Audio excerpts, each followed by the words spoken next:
Hello，大家好，欢迎回到我频道。今天呢，我又搬到地下室了，因为现在温哥华秋冬季节哈，就是天天都在下雨，所以屋里面确实阴阴暗暗的哈。搬到地下室里面打个光，哎，还能看。今天呢，我们就来聊一聊另外一个保湿成分。那这个保湿成分应该是在护肤品成分当中最牛逼的一个东西了哈，就是它是最强的，没有之一哈，就是最强的，就是什么呢？看到标题就知道，就是凡士林。那凡士林呢，它是能够保存皮肤细胞高达98%甚至99%的水分。那这个为什么说那个1%或者2%为什么就会流失呢？这个其实现在咱们人啊还没有搞清楚到底为什么，就是在我们这个皮肤还是可以呼吸的状态，确实还会有那么1%、2%的流失。我们今天啊，咱们不是走进科学，所以就不具体去聊这个话题了哈。那咱们一般的哈，就是我们平时买的这个护肤品哈，就你单用这个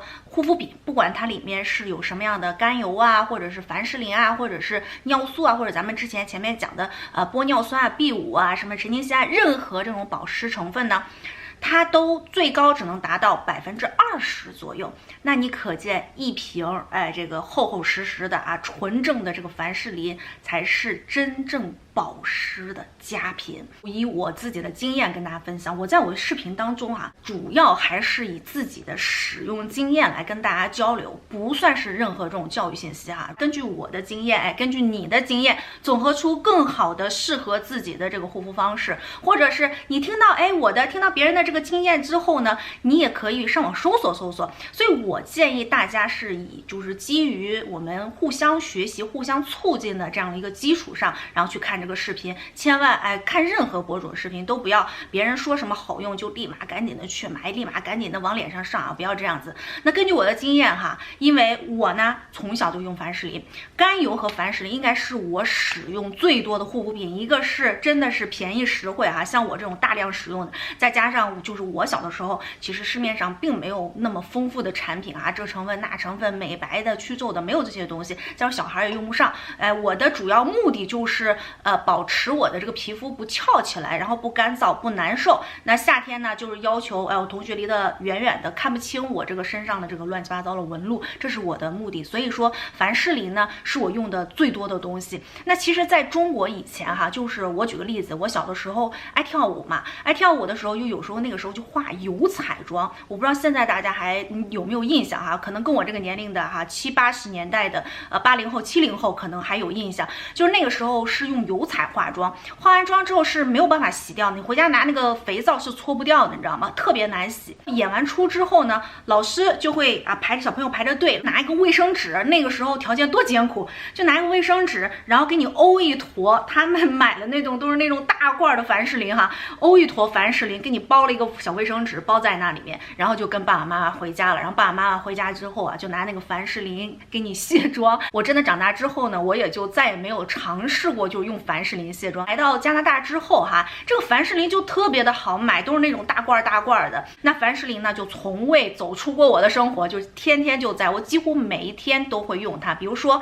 染头发的时候啊，比如说洗完手洗完脚啊，晚上睡觉之前呢，我就会给脚上涂一层凡士林。那小管的就那种小罐子的凡士林，我都可以放到我的床头柜里。大家知道 Costco 有卖那种2大1小的凡士林包装哈，我经常是会去买这个东西的，小的就放我床头柜，然后睡觉之前啊，抹个嘴呀，抹个手啊，抹个脚，特别的舒服。那凡士林除了强保湿之外哈，这里要跟大家讲，它还可以促进我们的皮脂分泌，就是它能让我们的脸上分泌更多的油脂。那这个原理我们不用深究啊，它有可能是因为皮肤觉得这个不透气哈，需要给你滋养，它怕你这个脸上没有这个为什么出不来气，然后没有氧气，它以为你在一个封闭的一个空间，一个干涩的一个空间里面，因为它不仅可以保湿你脸上的水分，它同时也可以隔绝外界的水分。那这个时候这个皮肤就会分泌大量的油脂，具体的这种生物啊，还有这种化学的这种原理，我们在这里面就不细究了。大家就知道凡士林呢，你擦上去之后，它不仅可以保湿，还可以促进你的油脂分泌。从这一点来讲的话，其实它并不适合痘肌，但是痘痘也是分情况的哈。就比如说有一些痘痘是因为内分泌从里到外冒油哈，你的油脂分泌过多；也有一些痘痘可能是因为你的角质受伤啊，你的皮脂膜受损引起的。那像这种情况下哈，你为了保护你的皮脂膜，其实凡士林是一个不错的选择。大家不用担心哈，凡士林呢，它是不会进入到我们的皮肤的，更不会进入到我们的细胞，那也就不会被我们人体所吸收。所以从这个上面来讲的话，它是不会 clog， 就是你的毛孔的，就不会堵塞你的毛孔的，但是呢，它会附着在你的毛孔上，让你的毛孔和外界不透气。刚才说了嘛，产生油脂。如果你的冒油正在很旺盛的时期的话，它会加大你的油脂的分泌。但是这个痘痘因为角质剥落造成的，你这种干痒啊、红裂呀，然后同时会冒出来细菌感染的痘痘的话，那你在给痘痘上完你这个杀菌啊、消炎的药之后，其实用一点凡士林对你的表皮是有保护作用的。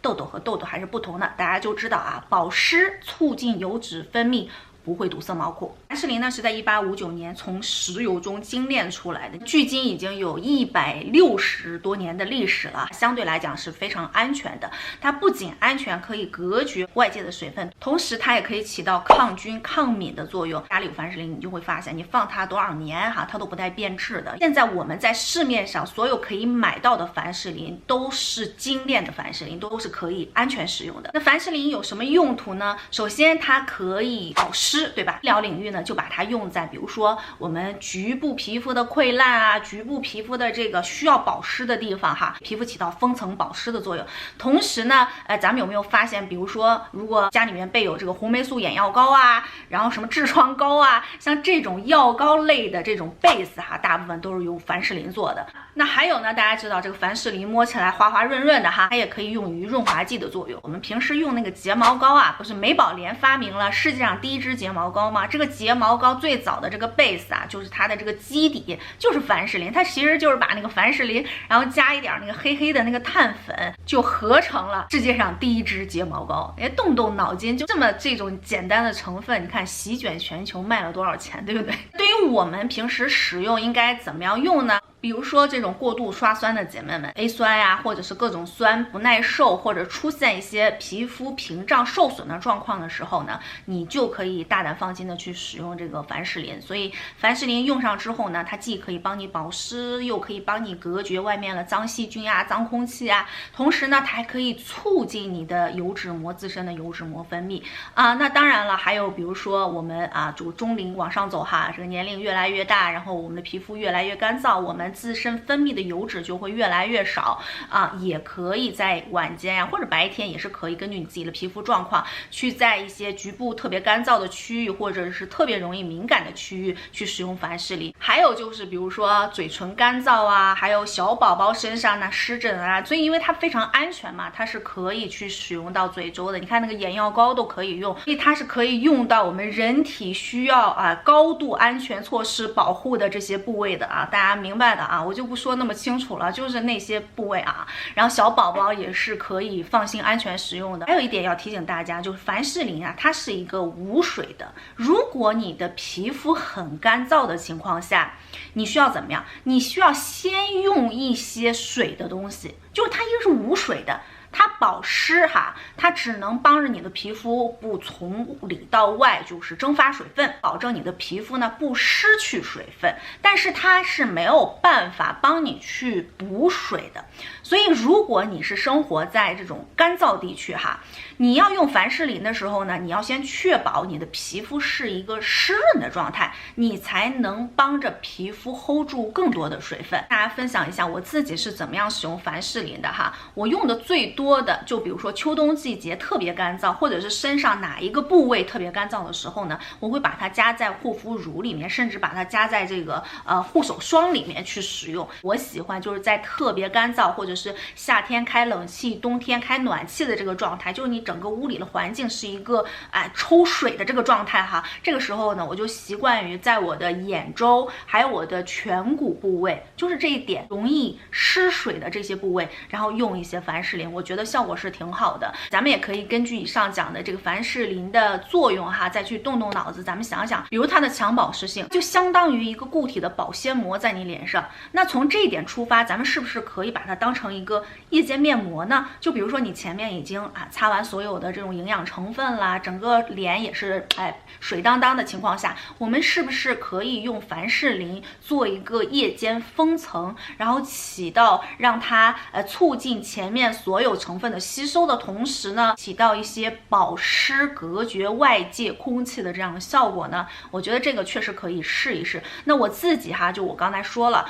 我习惯在我的这个脸颊这个地方用一些凡士林，我是没有任何的黄褐斑的。但是我随着年龄的增加，我有的时候如果你要是晚上不用一些厚重的面霜，我自己是能有感觉，就是脸颊这个地方是皮肤很薄的，这也让我很担心皮肤会不会因为干燥受到一些刺激，然后从而产生一些这种斑几乎每天睡觉我都会在我这个脸颊还有眼周涂上一层凡士林。除此之外，它的这个抗菌的作用，它是不是可以用在痘痘上面呢？就比如说你已经在痘痘上面用了药了，是不是可以用一些凡士林在这些溃烂的痘痘上面起到一个抗菌跟促进药物吸收的功效呢？这个都是可以尝试的，确实能够强效的帮我们皮肤保湿，在我们抗老的路上是一个绝佳，那是需要家必备的东西。看完我这支视频可以高效的利用它，我相信它能在你抗老的路上起到非常大的一个助力的作用。但是大家不要用什么东西不要太过了，再好的东西也不能说涂的满满的全身恨不得都泡在里面千万可不能这样子。因为有人做过实验，如果你要把这个凡士林涂在这个植物的叶子上，那这片叶子很快就会死掉。凡士林涂在各种这种生物的这种小虫子身上，因为小虫子它有的时候就比如说蚯蚓它是靠这个身体来吸收外界的氧气的，所以它把它涂上厚厚的凡士林，这个蚯蚓会非常快的死掉。也就是说咱们人本身皮肤就是要透气的，虽然说现在咱们科学并没有发达到去理解和明白我们这个透气到底的好处是什么，是不是对我们全身都有好处呢？是不是对我们长命百岁有好处呢？这个我们不知道，不能说没有，只是说没研究出来，咱们谁也不知道。所以我建议大家使用这个东西的话，还是在安全这个范围内去使用，不要就是厚涂，什么东西都厚涂千万不要去干这种事情凡士林有100多年的使用历史了，到目前来讲还是可以说是最安全的这个护肤成分之一。那以上就是今天的视频，如果大家喜欢此类视频的话，别忘了帮我点赞和关注哦。那我们下期视频再见喽，拜拜。